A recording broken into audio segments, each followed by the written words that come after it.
کیا آپ کو معلوم ہے کہ کائنات میں جہنم کی مانند ایسے تاریک ستارے بھی موجود ہیں جو روشنی سمیت ہر شے کو نگل جاتے ہیں؟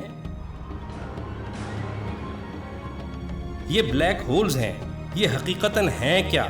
آئیے دیکھتے ہیں۔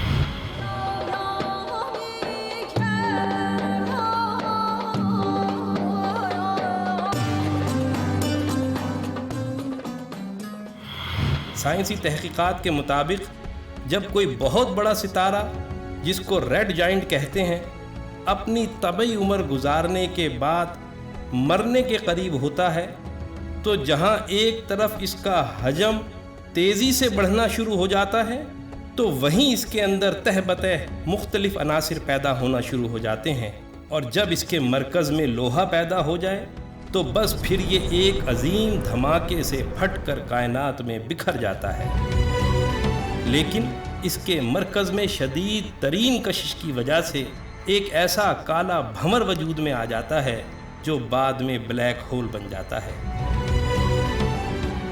اس کی کثافت اللہ مت پوچھئے۔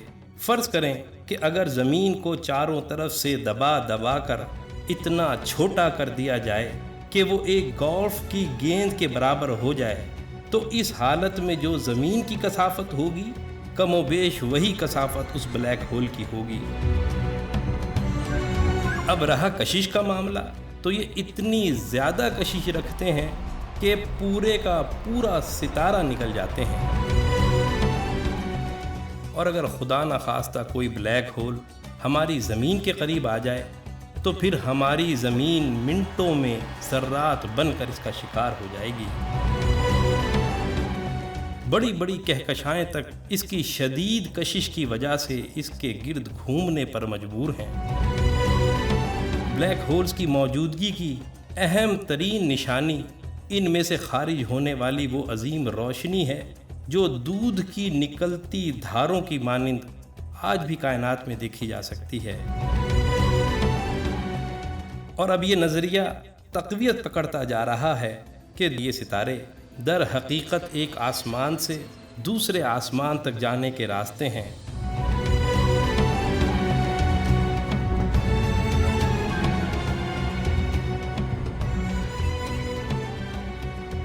عربی میں راستے کو طریق کہتے ہیں، اور اسی طریق سے طارق نکلا ہے، اور اسی نام سے منسوب سورہ طارق میں یوں آیا ہے: آسمان اور طارق کی قسم۔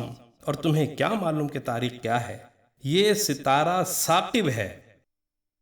ثاقب عربی زبان میں آر پار سوراخ کو کہتے ہیں، اور دودھ کی دھار کی مانند روشنی کو بھی ثاقب کہتے ہیں، جو اندھیرے میں سوراخ کرتی دور تک نکل جاتی ہے۔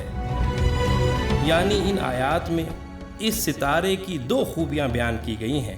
پہلی یہ کہ وہ طارق ہے، یعنی راستہ ہے، اور دوسری خوبی ثاقب ہونا ہے، یعنی یہ کہ وہ آر پار شگاف ہے جس سے دودھ کی دھار کی مانند روشنی خارج ہوتی ہے۔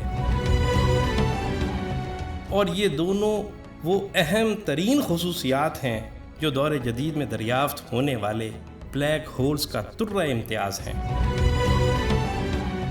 پھر یہی نہیں، ایک اور نظریہ بھی پروان چڑھ رہا ہے کہ آسمان یا کائناتیں ایک نہیں بلکہ ایک ہی وقت میں کئی ہیں اور آپس میں متوازی ہیں۔ قرآن نے 1400 سال پہلے سورہ نوح میں اس حقیقت کو اس طرح بیان کیا: کیا تم نہیں دیکھتے کہ اللہ نے کس طرح طباق کے مانند ایک کے اوپر ایک کر کے 7 آسمان بنائے ہیں؟ سائنس بھی یہی کہتی ہے کہ یہ بلیک ہولز تعداد میں کئی ہو سکتے ہیں، اور قرآن نے بھی سورہ مومنون میں اس نظریے کو حقیقت کی شکل میں اس طرح پیش کیا ہے کہ اور ہم نے تمہارے اوپر 7 راستے بنائے ہیں۔ لیکن شب معراج میں ایسی تیز رفتار سواری اللہ نے صرف اپنے محبوب صلی اللہ علیہ وآلہ وسلم کو عطا کی تھی، اور وہ ہے براق، جو برق سے نکلا ہے، یعنی بجلی۔ اسی پر سوار ہو کے رسول اللہ صلی اللہ علیہ وسلم معراج کی رات آسمانی دروازوں سے گزرتے چلے گئے۔